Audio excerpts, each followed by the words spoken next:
Topic is the Public Service Commission. That is the chapter 2 of the part 14. Already we have covered the first part. In second chapter we will discuss the Public Service Commission. Because in the earlier part we have studied the doctrine of pleasure under Article 310. That is controlled by Article 311, which gives the constitutional protection to the civil servants. यहाँ तक हम कर चुके थे. तो आज हम बात करेंगे कैसे पब्लिक सर्विस कमीशंस का ओरिजिन हुआ और पब्लिक सर्विस कमीशंस की क्या क्या ड्यूटीज, लायबिलिटीज, कितने एक्सटेंट तक उनका रोल है और कैसे इसके मेंबर्स अपॉइंटमेंट किए जाते हैं, चेयरपर्सन कैसे, और इसके बाद क्या एक बार कोई चेयरमैन बन जाता है तो क्या वो दोबारा किसी पब्लिक पोस्ट पे जा सकते हैं. तो ये सारे के सारे इस पर आप लोगों को लगता होगा कि गवर्नमेंट क्या होती है कि गवर्नमेंट अपना बेचती है रिक्विजिशन. सपोज आपके डिफेंस ऑफ फोर्सेस को इतने ऑफिसर्स की जरूरत है तो वो रिक्विजिशन जाएगी एमओडी के पास. आपके स्टेट में भी अगर हरियाणा पुलिस डिपार्टमेंट में या आपके किसी और डिपार्टमेंट में अगर जितने भी मान लिया सब इंस्पेक्टर चाहिए, आपके कांस्टेबल चाहिए, तो उनकी रिक्विजिशन जाती है आपको कंसर्न डिपार्टमेंट से, और जो एडमिनिस्ट्रेटिव सेक्रेटरी होता है वो फिर वो सारी जाके वो जाएंगे आपके हरियाणा आपका जो कंसर्न पब्लिक सर्विस कमीशन है.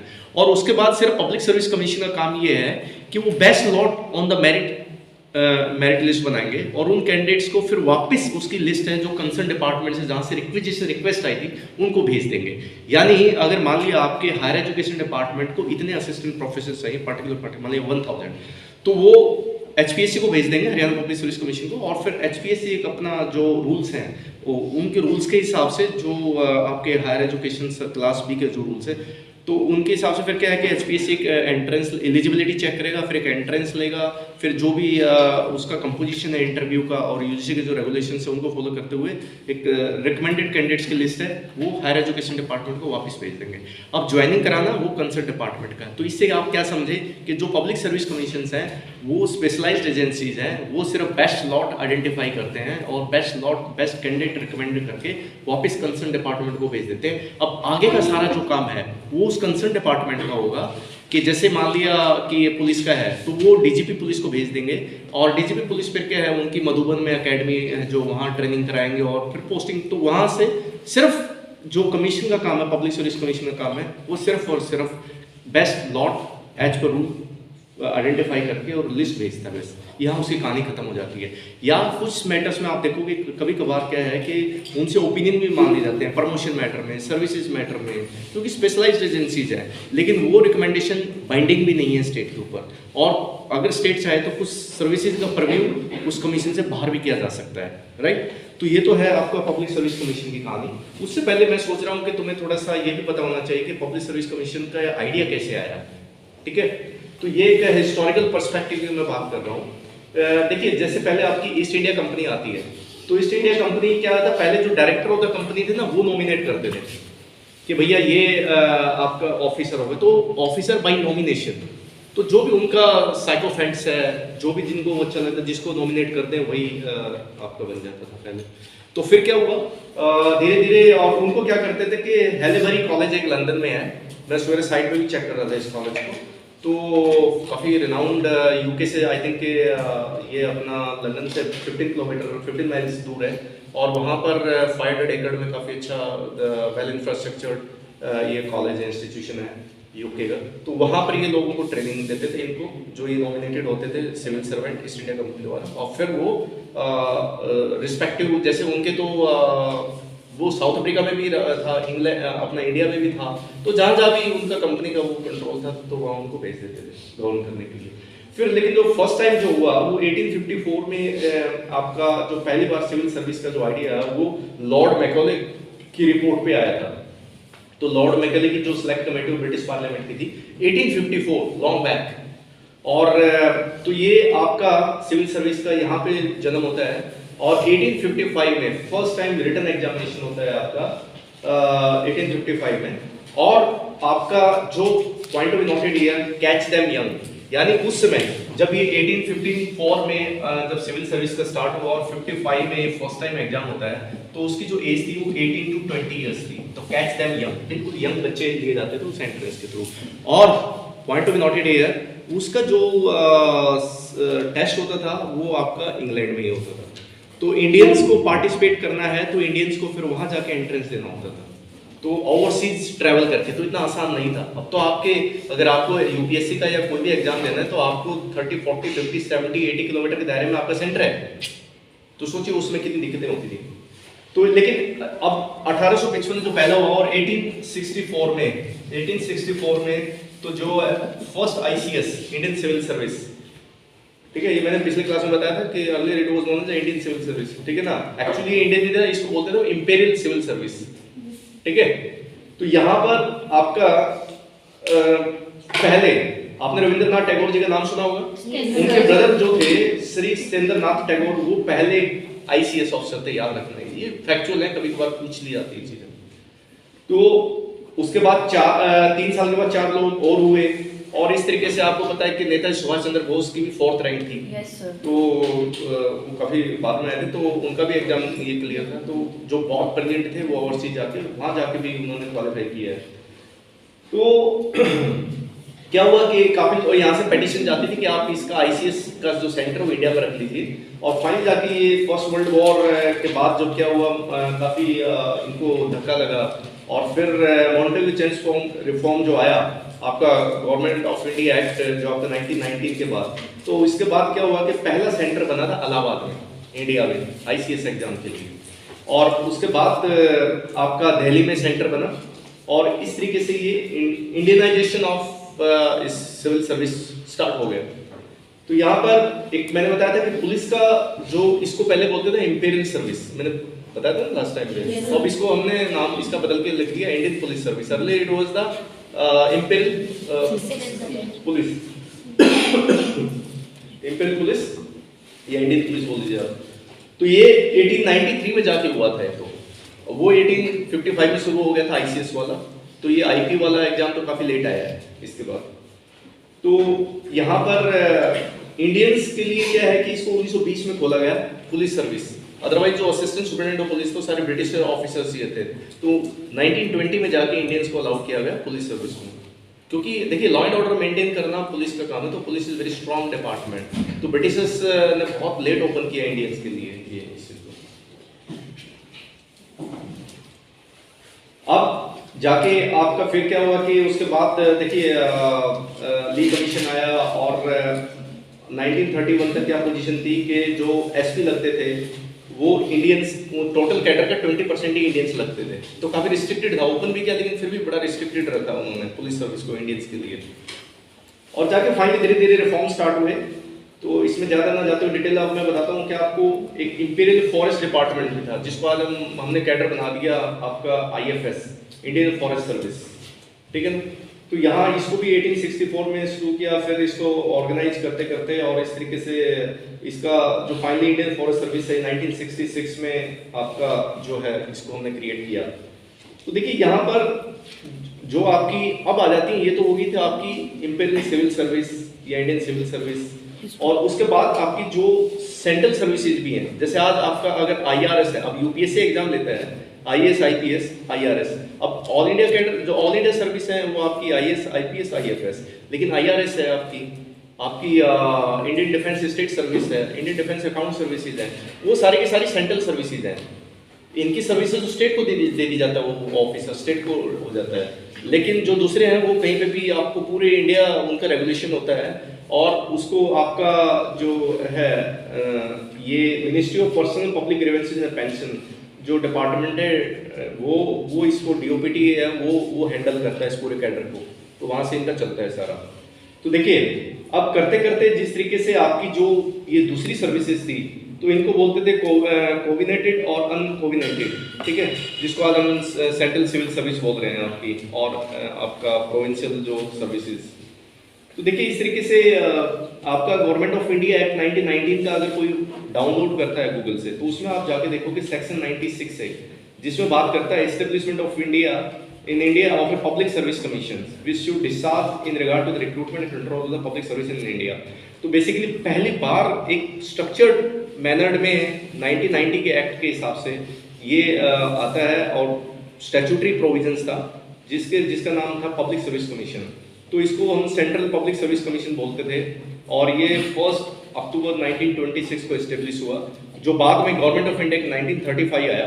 और उसमें फिर क्या हुआ कि पहली बार ये अलग अलग कॉन्सेप्ट किया गया कि इसका तो नाम रख दिया central federal public service commission. फिर उसके बाद ज्वाइंट आपका पब्लिक सर्विस कमीशन रख दिया। ज्वाइंट मींस 2 या 2 से ज़्यादा स्टेट्स मिलकर भी एक अपना बना सकते हैं, ठीक है।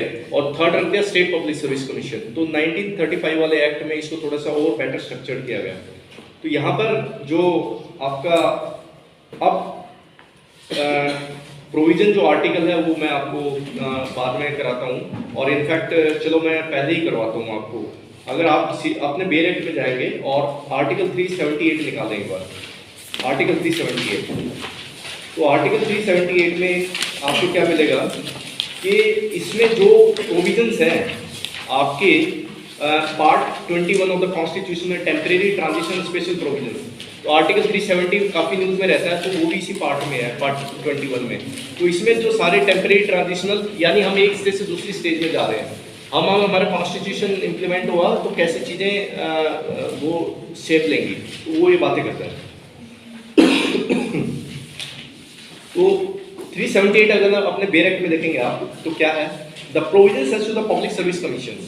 तो लोग जब जो पढ़ते हैं ना, वो ज़्यादातर क्या करते हैं कि सिर्फ पहले वाले पार्ट को ही पढ़ लेते हैं। इसका भी रोल है क्या, the members of the public service commission for the dominion of India, क्योंकि जब ये कॉन्स्टिट्यूशन बन रहा था तो we were the dominion of India ना, they were the dominion of Pakistan, ठीक है ना। तो क्या है, the members of the public service commission for the dominion of the India holding the office immediately before the commencement of this constitution, यानी 26 जनवरी 1950 से पहले जो भी आपके पब्लिक सर्विस कमीशन के मेंबर थे, shall unless they have elected otherwise, या तो उनको दोबारा से इलेक्ट किया हो, become on such commencement of the members of the public service commission for the union and shall notwithstanding anything the clause 1 and 2 the article 316, article 316 का अगर आप जाके देखेंगे clause 1 and 2, तो उसमें आपका appointment and terms of the office of the members बता रहा है पब्लिक सर्विस कमीशंस का, ठीक है ना।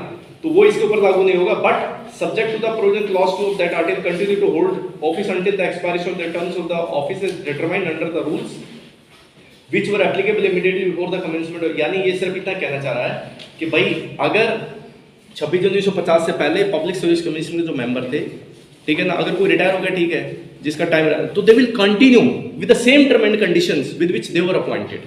यानी ऐसा नहीं है कि कॉन्स्टिट्यूशन लागू उनसे उनके डिसएडवांटेजेस तरीके से उनकी जो टर्म एंड कंडीशन है वो रिड्यूस कर दी जाए, तो ऐसे continue, that's why this is called transitional provisions, ठीक है। अब हम चैप्टर 2 निकालते हैं इसी का, जहां से आपके पब्लिक सर्विस कमीशन स्टार्ट होते हैं। तो विद दिस बैकग्राउंड लाइक आपको फेयर आइडिया हो गया होगा कि पब्लिक सर्विस कमीशन कैसे स्ट्रक्चर्ड हुए टाइम के हिसाब से। और अब आर्टिकल 315 हम निकालते हैं।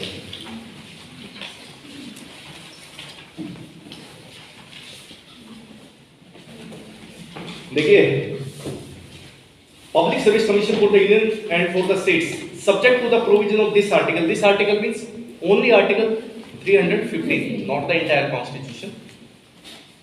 There shall be a public service commission for the union and a public service commission for each state. Sorry. So article 315 mandates at the central level there will be a public service commission. Central level means the UPSC, Union Public Service Commission. Earlier it was known as the Federal Public Service Commission. Same way, the each state has the public service commission, like Haryana HPSC, Rajasthan RPSC, Himachal HPPSC, JKPSC, Jharkhand JPSC, मतलब हर state का अपना एक public service commission होगा under article 315।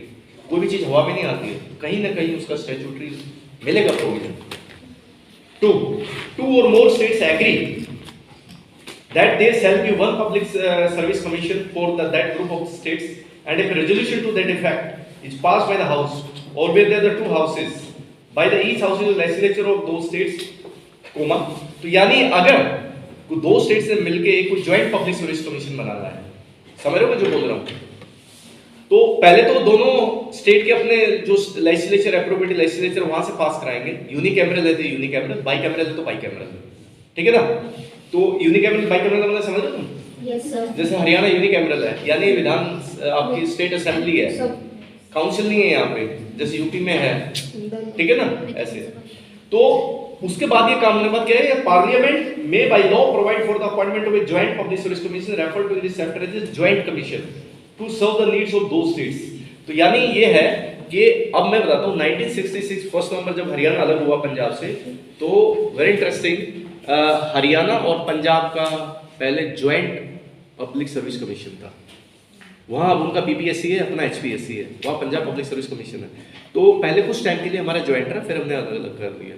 ठीक है, तो ये provision इसलिए बनाया था कि एकदम स्टेट अलग हो जाता है तो चीज़ें स्ट्रीमलाइन करने में टाइम लगता है। तो उस केस में क्या होगा कि दोनों स्टेट्स अपने में पास करेंगे और फिर पार्लियामेंट अकॉर्डिंगली वो करेंगे।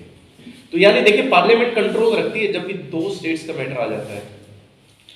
तो ये एक यूनिक है अपना फेडरलिज्म, तभी तो हम बोलते हैं quasi federalism.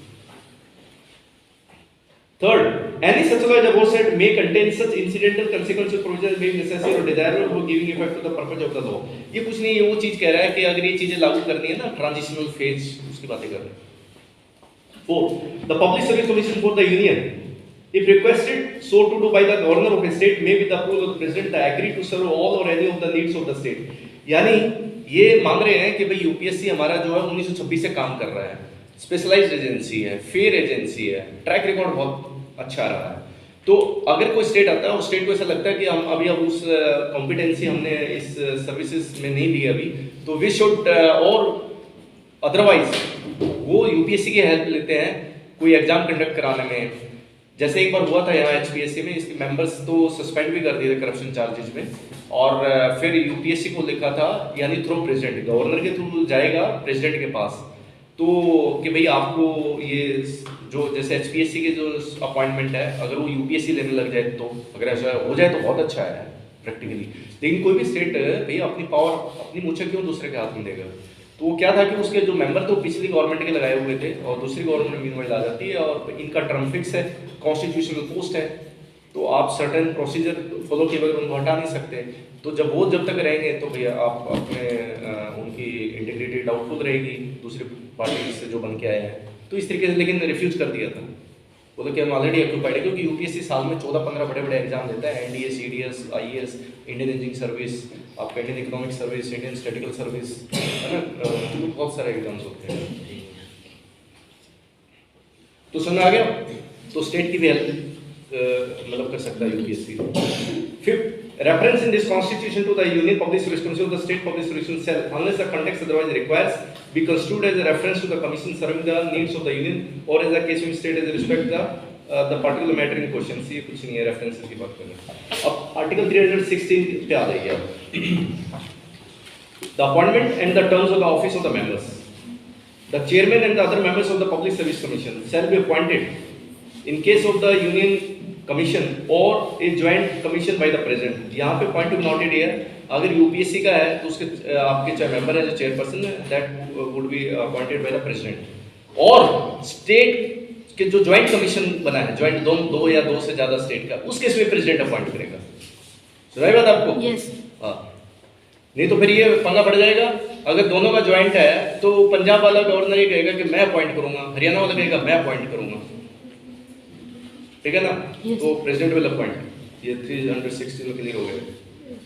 Provided that as nearly as may be one half of the members of the every public service commission shall be the person who at the dates of their respective appointment have held the office for at least 10 years either under the government of India or under the government of a state, in computing the said period of 10 years any period before the commencement of this constitution during such a person has held the office under the crown in India or under the government of Indian state shall be included। तो ये बताना चाह रहा है कि eligibility qualification क्या है, आपको मेंबर बनना है या चेयरमैन बनना है पब्लिक सर्विस कमीशन का, तो 10 इयर्स का आपका सर्विस होना चाहिए, टोटल एक्सपीरियंस होना चाहिए, चाहे गवर्नमेंट ऑफ इंडिया में हो, चाहे आपका गवर्नमेंट स्टेट में हो, किसी में, या क्राउन के टाइम में पहले का हो। मान लिया आज 26 जनवरी 1950 उससे पहले आप फेडरल पब्लिक इसमें पब्लिक सर्विस कमीशन काम कर रहे थे, कुछ आपका किसी और डिपार्टमेंट काम करते हो, फिर वी गॉट इंडिपेंडेंट और कॉन्स्टिट्यूशन आपका लागू होगा, पहले का प्लस ये टोटल 10 ईयर का एक्सपीरियंस, तो आप एलिजिबिलिटी हो जाएगी। इनको ये ना सोच ले कि कोई 25 साल का लग जाता है जॉब में और वो 10 साल कहते हैं 35 है, now I am eligible for the UPSC. Eligibility अलग बात है, सिलेक्शन अलग बात है, नॉमिनेशन अलग।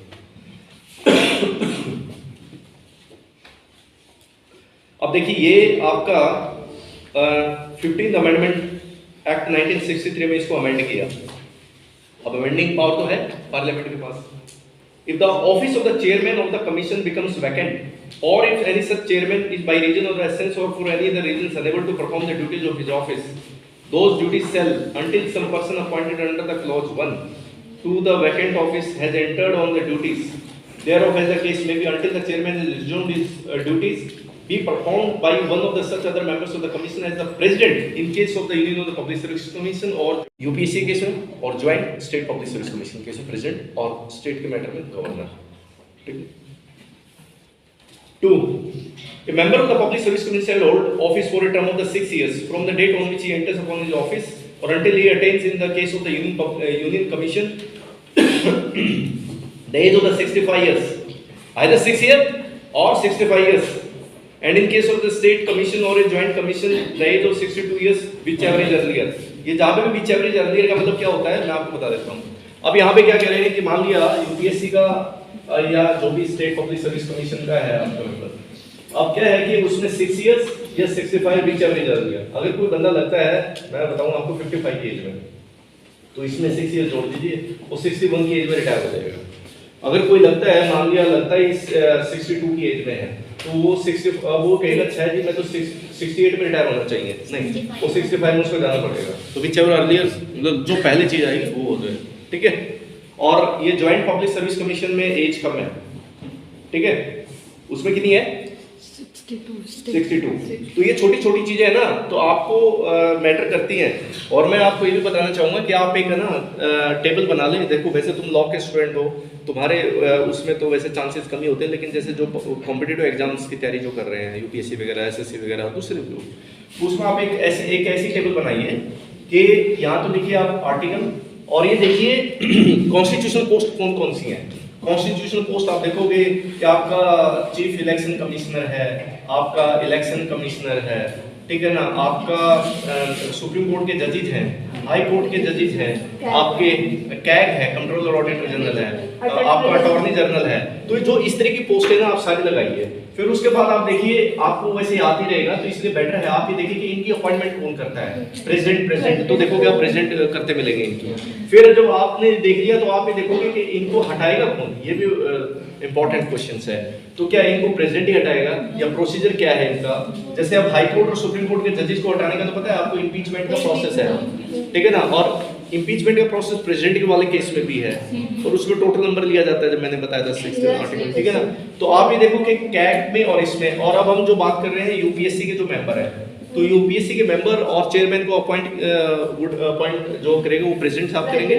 फिर उसके बाद आप देखिए इनको हटाएंगे कौन, प्रेसिडेंट ही करेंगे, ठीक है ना। लेकिन प्रोसीजर क्या, इम्पीचमेंट नहीं होगा, क्योंकि इनका जो एरिया रिस्ट्रिक्ट किया गया है कि इनका काम है अपॉइंटमेंट करना, ठीक है। और उसके बाद क्या है कि अगर इनको हटाना है तो भाई वो 3-4 कंडीशंस हैं, इंसॉल्वेंट नहीं होना चाहिए, किसी प्राइवेट अपने बिजनेस में नहीं होना चाहिए, और उसके अलावा फिर जो एक है मिसबिहेवियर का केस नहीं होना चाहिए। तो मिसबिहेवियर कौन प्रूव करेगा, ये टास्क दे दिया है सुप्रीम कोर्ट को। सुप्रीम कोर्ट के पास रेफरेंस भेजा जाएगा और सुप्रीम कोर्ट इंक्वायरी करेगा, और फिर उसके बाद जो सुप्रीम कोर्ट की रिकमेंडेशन वो बाइंडिंग है, वो तो फिर इनको फिर फायर कर दिया जाएगा। तो यहाँ के केस में इम्पीचमेंट नहीं लिया है। तो आपको ये जो जितनी भी कॉन्स्टिट्यूशनल पोस्ट है ना, आपको देखना पड़ेगा कि लगता कौन कैसे है, हटाता के कौन है, इनको रिमूवल प्रोसीजर क्या है, और रिजाइन देना है तो कौन किसको देगा। अगर ये रिजाइन, ये तो रिमूवल होगा, और ये रिजाइन देना है, रिजाइन किसको देना है। अब यूपीएससी मेंबर रिजाइन देगा तो किसको देगा, प्रेसिडेंट को। स्टेट पब्लिक सर्विस कमीशन का देगा तो गवर्नर को देगा। तो आपको ये भी देखना है कि रिजाइन किसको देगा ये। फिर आप नेक्स्ट टेबल बनाइए, आप टर्म कितने साल के लिए, जैसे आप यूपीएससी का मेंबर जाएगा 6 इयर्स के लिए या 65 के लिए। आप अटॉर्नी जनरल का क्या टर्म है, अटॉर्नी जनरल कोई टर्म नहीं है, देखा होगा आपने कॉन्स्टिट्यूशन में, भूल गए। Purely doctrine of pleasure depend on the president, ठीक है ना। तो आप ये देखिए टर्म क्या है। तो आपको ये जो सारी टेबल है, इसमें से कोई भी ऐसा एग्जाम नहीं जाएगा जिसमें आपको 1-2 क्वेश्चन मिलेगा, वैसे याद नहीं रहेगा, कंपैरेटिव स्टडी करना चाहिए। तो आपको देखना चाहिए कि कंट्रोलर ऑडिटर जनरल को कैसे हटाया जा सकता है, इसका टर्म कितना है। तो मेक ए टेबल, इस तरह की टेबल बनाइए।